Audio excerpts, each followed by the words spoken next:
Welcome back to The Agenda with the Missoula County Commissioners. I'm here with my commissioner and friend Juanita Vero. Dave Strohmeyer is not here. I believe he's in Ibiza at a venture capitalist conference. Well, he'll be back soon. Today we're joined by Karen Hughes, Director of Missoula County Planning, Development, and Sustainability. Hi, thank you for having me. Well, before we launch into our regular, tell us about yourself. Yeah. How is it you landed here, Karen? Planning. She made a plan. She's a planner. She made a plan. You know, a long time ago, I worked internationally, and I was really interested in what drives communities, how they grow, how they develop, how they figure out where they want to go. Not and how to in get there. Canada. Nope. In the third world, in West Africa. And on whose behalf were you doing this work? I was doing that for the Peace Corps. Yay. That's two. We outnumber people at the table right now. Two former Peace Corps volunteers. And I figured that I could probably do all that work more effectively if I was in my own country. So that's how I ended up. I didn't really think I would be doing as much land use sorts of stuff, but that's part of what planning is. And I love rural areas, and so the graduate school program I went to was all about rural and regional planning. Where'd you go to grad school? At the University of Oregon. Awesome, great. Yeah. Not too distant. Yeah. What brought you back to Missoula? What brought you here in the first place? My husband brought me here because it was back to Missoula for him. Oh. Yeah, and we both wanted to live in a more rural area in the West, and the I-5 corridor was not on the table for that. Totally hear that. So we're going to jump right into land use and development. Yeah. So I imagine for a lot of people, when they hear the phrase land use and development, they're thinking, oh, you're talking subdivisions, right? Well, let's say somebody wants to develop a subdivision. Can they just do whatever they want? How does that whole process work in the county? And knowing that it's different in the city and the county. Yeah, usually most people come in at our information desk and just try and ask what they can do with their property. And they might have an idea or they might not. But that's usually the best place where we talk to people is at our information desk. And they find out what rules and regulations might apply, what things they might need to think about, and start asking questions. And that's how we start. Does it cost anything to have that conversation? It costs nothing to have that conversation. And in the process of doing that, when we find out what they might be thinking about, we try and give them an idea of what process they might have to go through, what the costs might be, what the rules might be. Each case it really depends on the person coming in and what their circumstances are. Well, then this segues to the next kind of question here. Why do some applications come before the Board of County Commissioners and others to the new Consolidated Land Use Board? And others simply just go through staff administrator review. Right, yeah. Those are great questions. It really has to do with the rules and regulations that are set up by the state and that are set up by the county as to what process you have to go through. So some just require a permit, and so that's typically... Well, is there like an example so like people can kind of like imagine? Hypothetical. Sure. So if someone wants to put in a grocery store, for example, they might contact our office and say, hey, here's my property, here's where it's located. I want to do a grocery store. What rules apply? And so if it's zoned... First big thing that box needs to be checked. Right. If it's zoned, then we look to see what the zoning says. And most of the time when you do what's called a zoning compliance permit, that is a staff review process. Now, if you're going to divide land or you want to change the zoning on the property or ask for a variance from zoning, then most of those processes require that you go and talk to a board. So you would come and talk to staff. We help you figure out what the application requirements are, what the rules are, and then you apply. Staff's checking to see that all the materials are provided with your application. And then depending on what the project is, you might end up for a subdivision before the Board of County Commissioners for a decision. If it's a zoning variance, you end up in front of the Consolidated Land Use Board.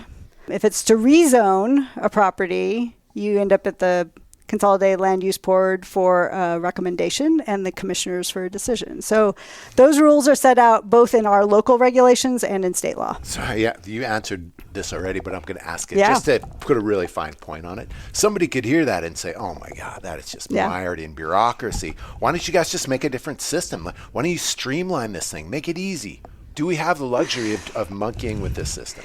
For some things we do. When we did our zoning code in 2022, we made a vast number of uses, allowed them to just go through standard permitting. So What does that administrative mean? review. What's that mean? They just, when they put in their building permit, they come in, they put in a zoning compliance permit, and they say, here's how we meet your regulations. So and then it just requires board no or the board commissioners has to approve. No, the staff just signs off on it. And so by choosing like a lot of housing types in different neighborhoods, making those permitted uses, then those they would just show how they met the rules and we sign off on it. That's a really simpler review. Yeah, and that shaves time off the process. Shaves time off the process, right. For more complex projects, like say maybe a data center in Bonner. She said the word. She said the words. Those require, in certain circumstances, what's called a special exception review, a higher level of permit that is required to go to a board, in this case, the Consolidated Land Use Board. Where those permits go was a choice that Missoula County made, not the state. In the case of subdivision, who reviews those mostly is guided by state law, and we carry those out in our local regulations. So there's a real delineation there. Yeah. Some things we have to do because we're in the state of Montana. Right. Some things we've decided we want to do it this way Right. or not do it this way. Exactly. So in your answer, you used the word zoning a bunch, and I'm sure people out there listening will they have a sense of what zoning is, but man, it is really complicated. If you were to describe what zoning is and why we should have it in some places and why we don't need it in other places, what would you say? And imagine you're providing this answer to somebody who doesn't know at all what zoning is. And maybe also answer what zoning is not. Okay. You can have at it. Let's give her something else. It's got a fourth question in there. Should we hit her with the Paraguay, Uruguay? Oh, yes, of we'll course. save that. Or the Of course. Yugoslavia one. Yugoslavia. Okay, we'll save those to the end. Okay. Great. So zoning is the tool that communities use when they have a vision for how they want to grow and develop or places they want to protect. Zoning is the primary tool that they can use to identify what uses or development densities or intensities are appropriate where. What does development density mean? Yeah, that's a great question. So development density is the amount of development that can occur in any location. So when we think of residential density, it's like the number of units you can put on an acre, right? Or the minimum lot size. Development intensity might be like what scale, like how big of a big box store can you have, or how big of an industrial facility can you have? You know, when we think of use, density, intensity, and then design, how it looks, those are all things that zoning can be used by communities to carry out their vision for how they grow and develop. In some communities, they might not really care about lots of things, but maybe only care about large-scale resorts or cell towers. You can design zoning that only addresses a few issues. Other communities, like the Missoula urban area, there was a lot of interest when we did the land use element in making sure that there was adequate housing, making sure that it was designed where it's more dense in a community, that it looks nice and that it feels like a neighborhood. And so the zoning for higher density housing includes things like requiring porches and things that speak to the people walking by. Sure. So you mentioned the land use element. Can you describe that process? Yeah, the land use element was something that went through about 18 months, 2 years period of time where we engaged community members throughout the urban area to talk about how they envision their future, what their kind of common goals were and vision were for the area, what they wanted to protect, where they wanted to grow. And then the plan, the Missoula Area Land Use Element, was an amendment to our growth policy that described the vision for growth and development. And it had a series of what we called place types, descriptions of what the land use should look like in different areas that were applied. And then when we came through in 2022 with zoning, the zoning carried those out by creating zoning districts that looked similar to the land use plan. And some of the things that people wanted to protect were... Ag land was really important. Protecting areas where there's natural hazard concerns like wildland fire areas, flooding areas were really important. Also, people really wanted places where we could have new housing and have some variety of housing. Really wanted to have neighborhoods like East Missoula and Bonner feel like neighborhoods and whole communities. So making sure that the zoning kind of matched up with how they saw the future. Yeah. That's great. One thing I just want to restate, because I think it's super important. We did a ton of public engagement listening to people on how they wanted their places to look, and then took those visions and turned it into zoning. Zoning is where the teeth is. And there may be a misconception that it's the 3-person board of county commissioners that dreams up a vision for community X and we're going to make it be that way. And it's actually nothing could be farther from the truth. We make zoning match what the community vision is. It's just why it takes so long, because we have to do a ton of listening. And then when we dreamed up zoning, or you guys do, bring it back to communities in the form of public meetings and talk through it some more. And that zoning got redone, tweaked a few times before it was something that pretty much everybody could live with. And I'm really proud of that process. Yeah, you might remember we had some conversations with the land use element about how low the density maybe could be in the Grass Valley area. And there were people who had various opinions about that. And we ended up kind of striking a compromise with requiring lower densities, but allowing for increased development by using conservation development design in areas. So that was kind of an example of where, people on different sides saw it differently, but we found some way to kind of get there. Yeah. No, it was a pretty cool process. Yeah. Had you experienced any of that or something similar in your planning career? No, I don't think I can think of anything quite along the lines of that made it to that point. Because my memory is that this is kind of like a transformational. Exactly. Yeah. It's pretty transformational and really exciting that we were able to accomplish that. Yeah. This is a good segue. This next question is really about people speaking their minds. So I called this the other day the County Triumvirate: gravel pits, travel plazas, and data centers. You can order T-shirts at MissoulaCounty.org. It's the County Triangle that we're dealing with right now. So there's been a lot of public outcry about all three of these things. Mm-hmm. It feels like, when you're reading some of the email, that people have the sense that we could just make these things stop if we wanted to. Can you describe the process on something like that?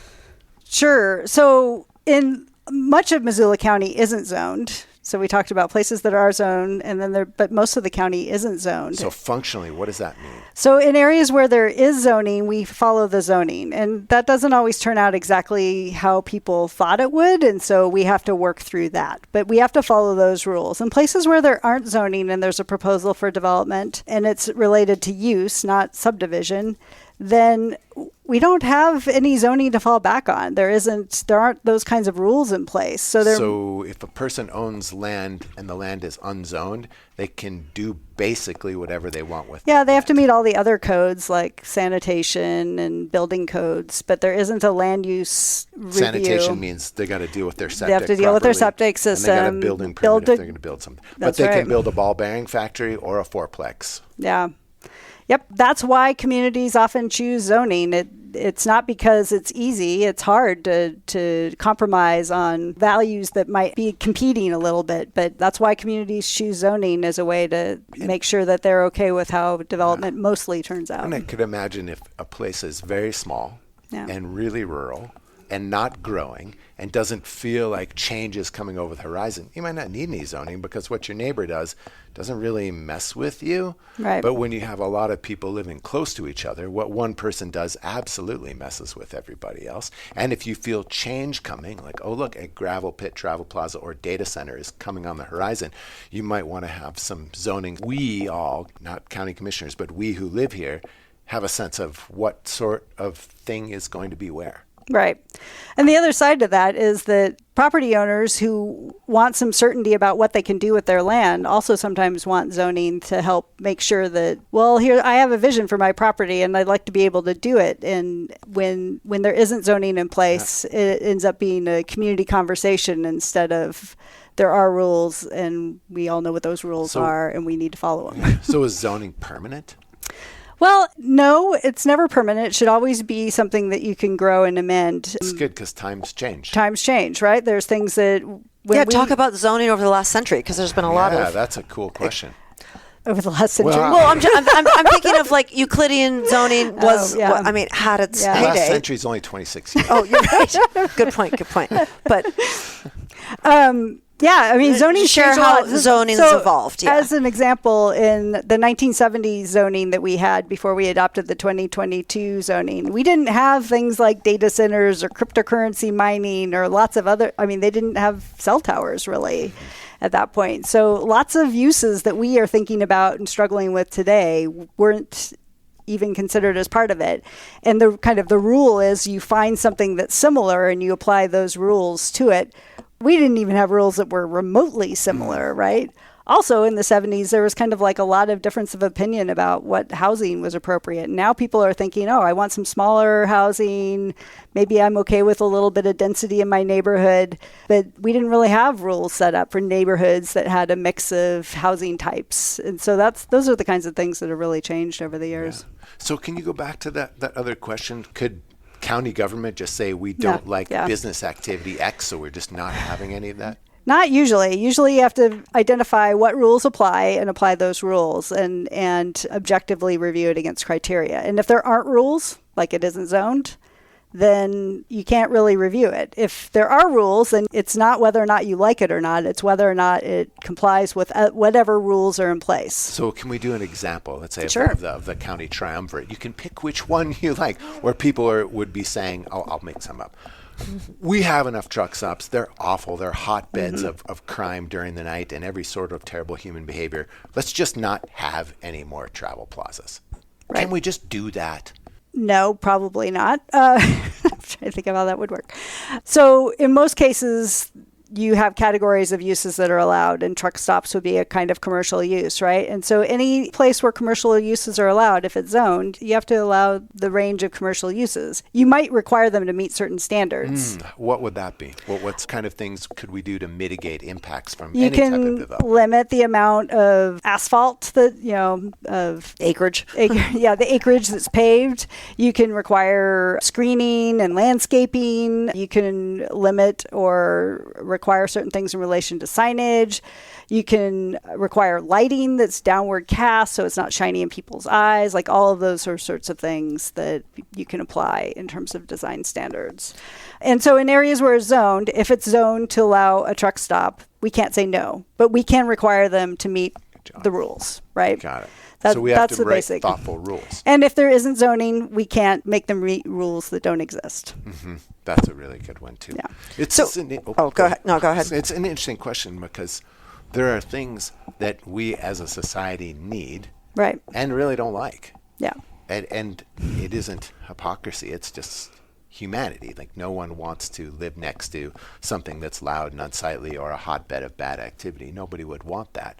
And yet these things need to exist. So it feels like zoning might be part of the answer on how you kind of square that circle. Yeah, that's where communities come together and try and figure out how to plan for all the things that they might need to plan for, and then ideally find some level of zoning that helps implement those plans. Because the plan only gets you so far. You can have a great vision, but if you don't put some rules in place, you will end up in the same problem. So our last zoning, it lasted like 50 years, and we cleaned it up. What do you think is a better kind of shelf life for zoning in terms of how often do you think we should be revisiting these things, reconsidering them in a kind of global, holistic way, not a zoning amendment here and there, but let's redo the zoning? That's a good question. I'm not sure if there's kind of a rule about that. The basic rule on a plan is that every 5 to 10 years, and under Montana law, you should be reviewing them every 5 years. You should kind of take a look and assess whether things have really changed and whether you need to adjust them. So presumably, if there's any major changes, your zoning should also change, right? Like if you have zoning to carry out that plan. And then you should always, and we do this with the 2022 zoning, about every year we try and just clean things up. Make sure that things that are problematic, whether it's for us or for Like just recently, property you have owners. a good example with the cleanup that we just went through. With the cleanup that we just did, there was a need in industrial areas to have some kind of flex space, something that didn't technically, we didn't really have in there, but space that could be used for a variety of different industrial uses. We didn't have that kind of space. And so we created a use type and added it to the list of permitted uses that allowed for more different kinds of industrial uses in heavy industrial areas. And okay, so a more concrete example. Are we going to talk about the volleyball? Sure. Because it was like, it made sense, or we just thought like, okay, you could put this volleyball training center in this industrial space, but so the volleyball we can't. training center that's out at the mill site, was allowed. That use would have been allowed in light industrial zones, but for some reason it was excluded from the Heavy industrial. Not heavy enough industrial smoke zone. comes from the bottom. Yeah, right. So we took all those light industrial uses and said, under certain conditions, you can do them in heavy industrial areas to give places like the mill site a little more flexibility. Still all uses that would be considered some form of industrial use, but a little more flexibility for that heavy industrial zone. I think we're kind of bumping up against this, but the balance of the need to create a desirable place to live with the demands of modern life, and I think you have a bit that you like to try. That's kind of what I was hitting on before, with these things that we need, but no one would like. Yeah. And we have to plan for where they're. We got to plan for where they're going. And those things are what? Come on, you got to do the. I'm trying to put the quarter in Josh, and he's not. Saying things like everything we buy, use, borrow, etc., seems to come on a truck. And trucks need truck stops. Yeah. Or we all drive, ride, walk, bike on roads. Roads need gravel. We all say we need more housing. Housing needs more gravel. Gravel requires gravel pits. We all carry these supercomputers in our pockets or our bags. They need data centers. Yeah. If we want to live in this way, and I'm not arguing for this way or any other way, but reality is reality. This is the way we are living. That triumvirate needs to exist somewhere. We can't completely outsource the unpleasant and just insource the stuff we like. Yeah. How do we do that? It seems like zoning is the mechanism by which we do it. And I'm really proud of our process of that land use element of leaning into public engagement and let's have this public conversation and then figure out zoning that matches people's visions and concerns, because it's way too big for just a couple people to make this decision. It needs all of us. Which leads us to the comprehensive plan. Could you describe that? Because it's coming soon. Yeah, so the comprehensive planning process is our update to the growth policy. The last one we did was for the land use element area, the urban area, and the goal for this one is to do it countywide. So, and especially for areas that haven't had updated planning since the 1970s, which is most of the areas to the west and most of the areas to the east. So even if an area is unzoned, it still could have had some... It has a land use designation. It's had planning done for it, but we haven't really updated that land use map since, in some places, since the 1970s. Lolo was done in 2002. Sealy Lake was done in 2010. The Swan was just done in 2026, and the urban area was done in 2019. And we'll do the whole area. We'll check on everything. Check in on our vision and goals, get some confirmation and make some adjustments. Those were last done in 2016. And then really to take what comes out of that and to have conversations in each of the communities about what is the future land use, what does future growth and development look like in each of these areas? And for some areas, that means we really want to grow and develop. And in some areas, that does not mean that. It means they want to protect their rural character and keep things kind of the same as they are. But they may have some things that they don't really think of as being part of land use planning. We want to be able to have those conversations. Someone who was commenting, we have a Missoula County voice page right now for this project that kind of generally lays out the project and the timeline. And someone was saying, things like housing, we don't need that here. Well, sometimes the planning for some areas is not about planning for lots of new housing. It's about planning for keeping your community a sleepy, quiet community. Yeah, I remember just because we all recently went through the SWAN planning process, their neighborhood plan, and they didn't focus much on housing at all. Their concern was really born out of the Holland Lake Lodge kerfuffle and not wanting to see any large-scale high-end resorts come to their valley. That's what, and they're also concerned about cell towers, but they're not concerned about housing. Right. But part of that conversation, they weren't really concerned about cell towers to start, but as they went through the process and started having conversations, there was something else that they came together around, right? Yeah. And that's what these conversations are about.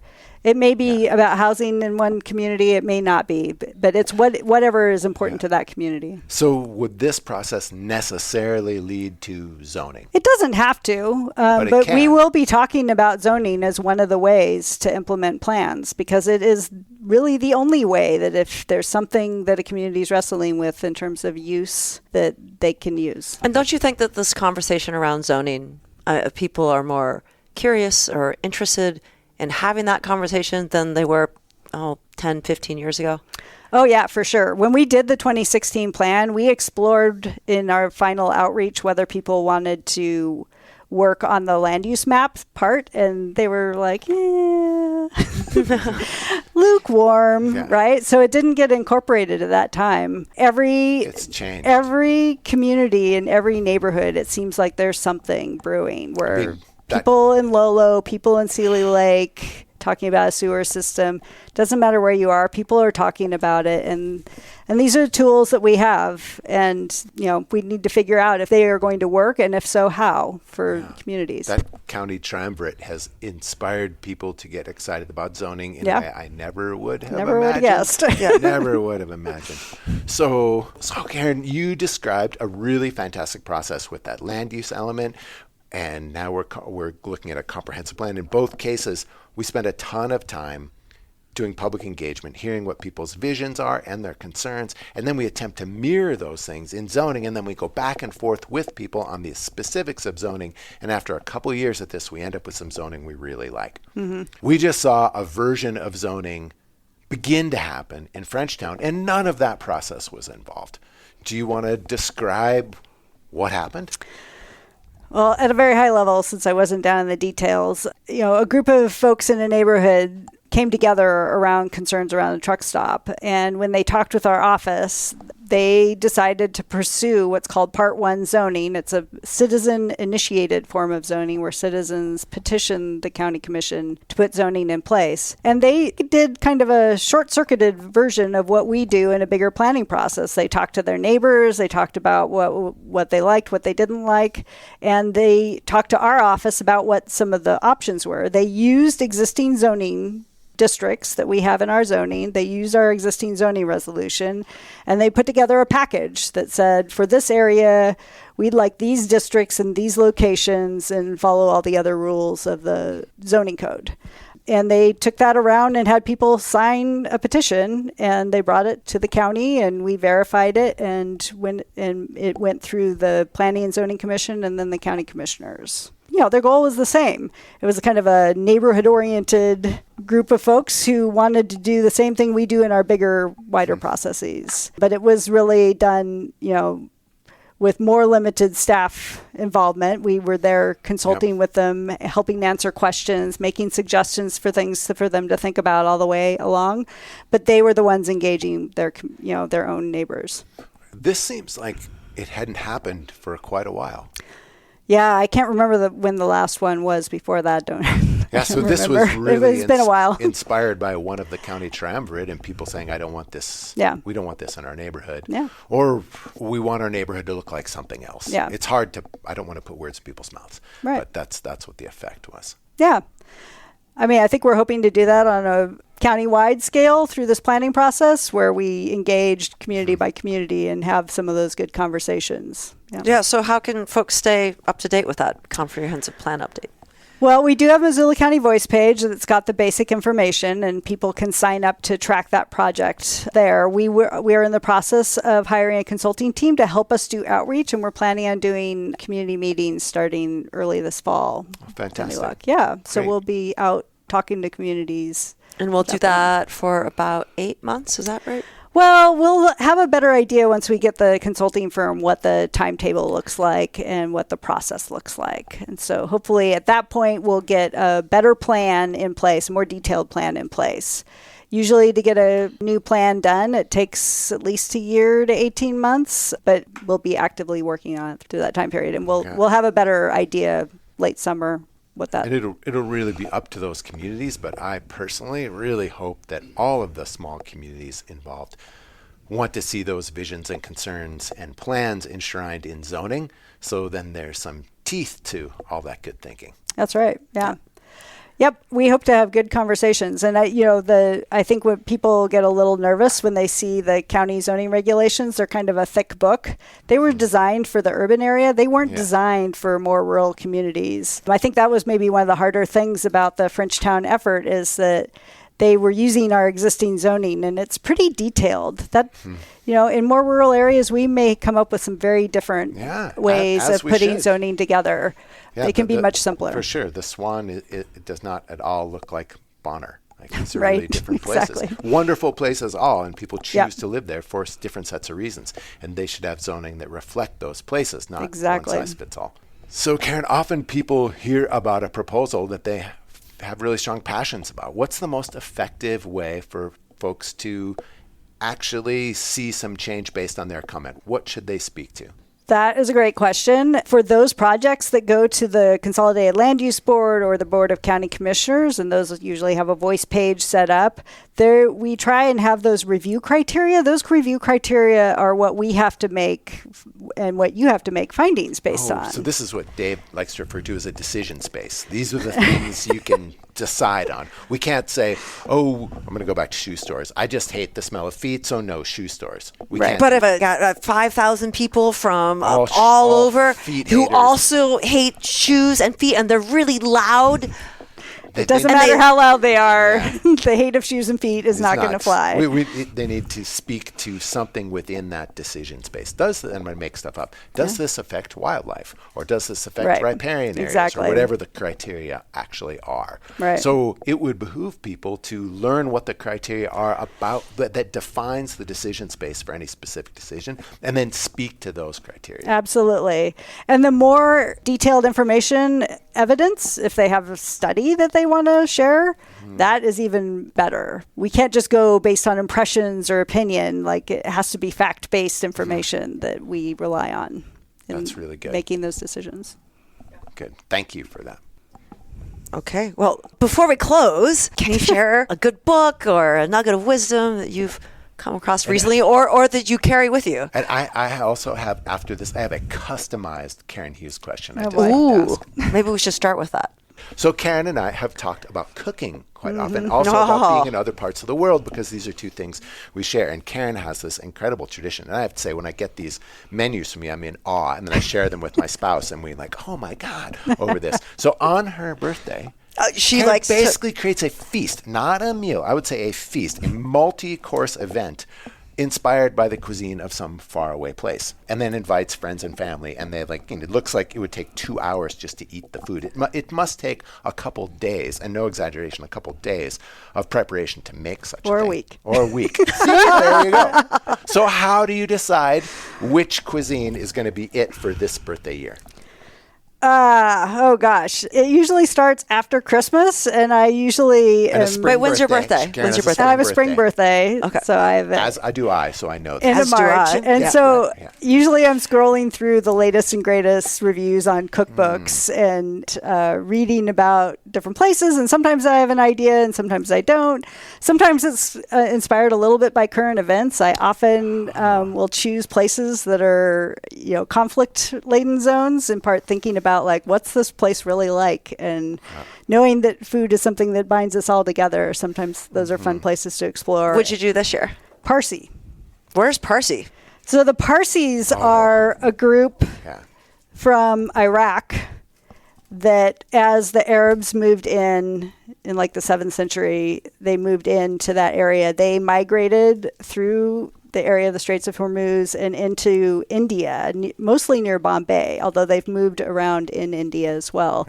There's one of the Just So stories that features a Parsi man. Really? Oh, okay. Yeah, it's wonderful. Yeah. I think it's like how the cheetah got its spots or something, there you or go. the jaguar got its spots or stripes. But the Parsi man features prominently. Yeah, so the Parsi they're Persian, have Persian heritage, but they didn't want to stick around for the Arab invasion, and so they moved out.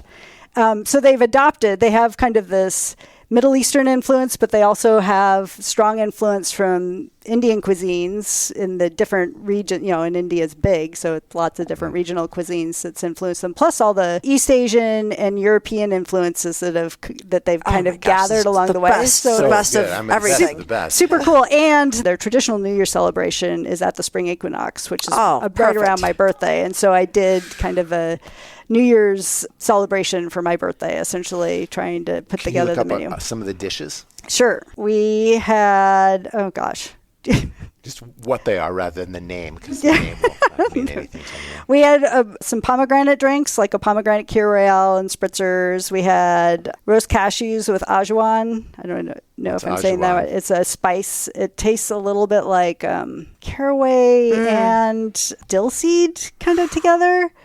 We had masala shrimp, twice cooked grilled meat, dals, right? The caramelized fried rice, cheval, cucumber, ginger, and cabbage salads, Lots of ginger, lots of onion, lots of mint. Oh, so good. So good. Yeah, chutneys, raitas, all the sauces to make it all, So make sauces are so fun. Yeah. Well That was done. fun. Yeah. Well done. Thanks. Well, okay. Let's go back to a nugget of wisdom. When the chips are down, when you have had it at 4:30 on a Friday, what gets you through? Going for a bike ride. Counting the days till retirement. Counting the What, days. what do you tell yourself when, like, someone's going on and on and on, and you feel your compassion and humanity slipping a bit? What brings you back? That we're all together in this, and we're all part of this crazy community. That's a good reminder. That's a good reminder. That's a good Yeah. reminder. You'd asked about a book, and this is maybe is a little different way of saying that. So the book that I have been reading most recently, Four Winds by Kristen Hanna. She looks at historical events from a women's perspective. Four Winds is about the Dust Bowl and the Great Depression. And so part of what was kind of interesting to me to think about is it's about this family, this woman and her family in Texas. She gets uprooted because of the Dust Bowl and moves to the LA area, to Southern California. Sounds like East of Eden. Mm-hmm. Right. And suddenly she is being treated like the worst outcasts. Yeah. Right. Go and camp so on the just edge of town. kind of thinking about in this day and age as we're dealing, it kind of feels like a multitude of disruptions. We had the pandemic, we've had homelessness, housing crises, we've had mental health crises, we've had kind of all these things that just kind of keep seeming to happen. And I kind of was thinking about, I'm like, God, when we will look back on this era like, and just a reminder that we're all in this together and that we do need to be kind of thinking about the humanity of it and the people. And if someone's yelling at me, they're probably mad about something, and it may not have anything to do with me, or it might. But sometimes you just have to listen, right? And find that one thing that you can talk about. That's super good, Karen. So good. Thanks Thank you so much. for all your expertise and heart that you bring to the county. No, Yep. thank you. Missoula County is so very, very fortunate Thanks to for have listening. you. Thanks, all.